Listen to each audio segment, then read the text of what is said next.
चला तर मैत्रिणींनो, आज बनवूया दूध पावटा ही रेसिपी. नमस्कार मैत्रिणींनो. यासाठी लागणारं साहित्य आहे अर्धा किलो पावटा. नंतर काजूच्या 20-25 पाकळ्या लागणार आहेत. काजू फ्राय करून घ्यायचे आहेत. लसणाच्या 4-5 पाकळ्या लागणार आहेत, त्या क्रश करून घ्यायच्या आहेत. 1 वाटी भाजलेले शेंगदाणे घ्यायचे आहेत व त्याचे बारीक कूट करायचे आहे. 2 चमचे धना पावडर घ्यायची आहे. लाल काश्मीरी मिरची पावडर 2 चमचे. जिरे पावडर 1.5 चमचा घ्यायचा आहे. दही 1 वाटी घ्यायची आहे. तेजपत्त्याची 3 पाने घ्यायची आहेत. 2 दालचिनीचे मोठे तुकडे घ्यायचे आहेत. 1 चक्री फूल घ्यायचं आहे. नंतर वेलची आणि 2 लवंगा घ्यायच्या आहेत. त्यानंतर 1 लिटरला थोडेसे कमी दूध घ्यायचे आहे. त्यामध्ये 4 व्यक्तींच्यासाठी दूध पावटा अगदी पुरेसा होतो. मैत्रिणींनो, चला आपण आता रेसिपीला सुरुवात करूया. फ्राय केलेले काजू आणि दही मिक्स करून त्याची मिक्सरमध्ये पेस्ट बनवूया. 1 पातेले घेऊन त्यामध्ये मोठे 2 चमचे तेल घालायचे आहे. तेल गरम झाल्यानंतर त्यामध्ये गरम मसाला जो आपण घेतला होता तो त्यामध्ये ॲड करायचा आहे.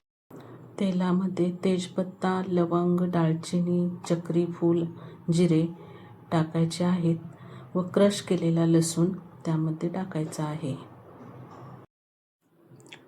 लसूण चांगला भाजू द्यायचा आहे.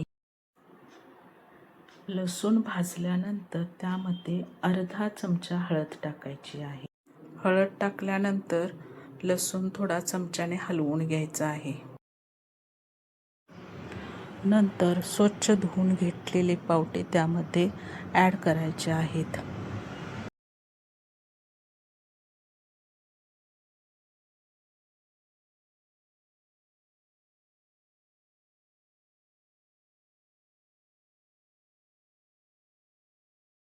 तेलाला चांगला लाल रंग आलेला आहे. आता आपण त्यामध्ये धना पावडर टाकूया. नंतर त्यामध्ये 1.5 चमचा जिरा पावडर टाकून घ्यायची आहे. पावटे चांगले हलवून घ्यायचे आहेत. खमंग असा वास येत आहे. त्यानंतर त्यामध्ये 1 ते 1.5 ग्लास पाणी ओतायचे आहे. एवढेच पाणी ओतायचे आहे, जास्ती पाणी घालायचे नाही.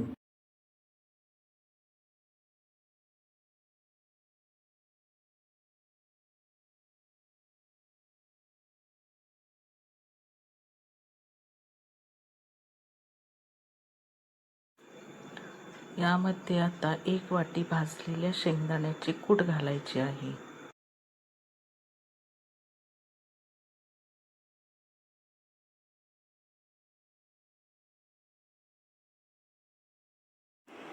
नंतर आपण जी काजूची पेस्ट बनवली होती ती त्यामध्ये टाकायची आहे. पावटा वरचेवर हलवत राहायचा आहे, नाहीतर तो करपेल.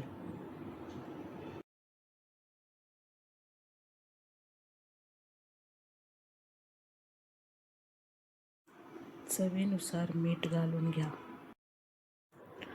आता 10 मिनिटं झालेली आहेत आणि पावटा पूर्ण शिजून तयार झालेला आहे. पावट्याला सुंदर असा रंग आलेला आहे व तेलही सुटायला सुरुवात झालेली आहे.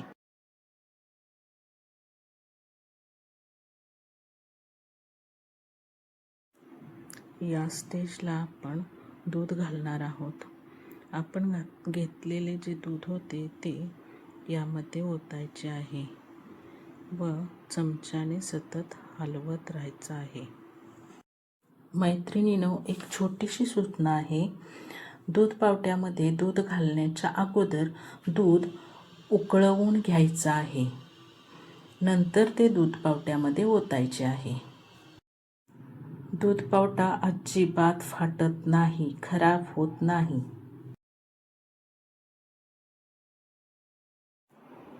दूध पावट्याला खूपच तेल सुटलेलं आहे.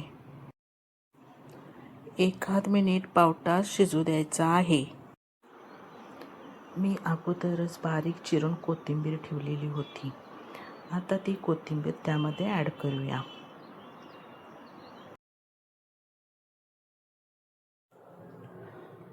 दूध पावटा खूपच छान बनलेला आहे.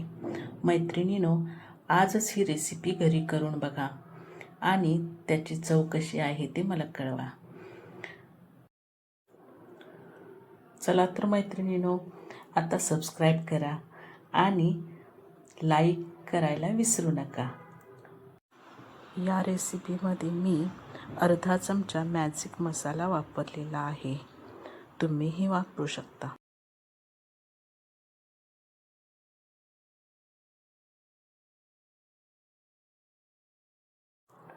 ओरिजिनल दूध पावट्याची चव हवी असेल तर इतर मसाले वापरू नका. माझ्या चॅनेलला सबस्क्राईब करा, लाईक आणि शेअर करा.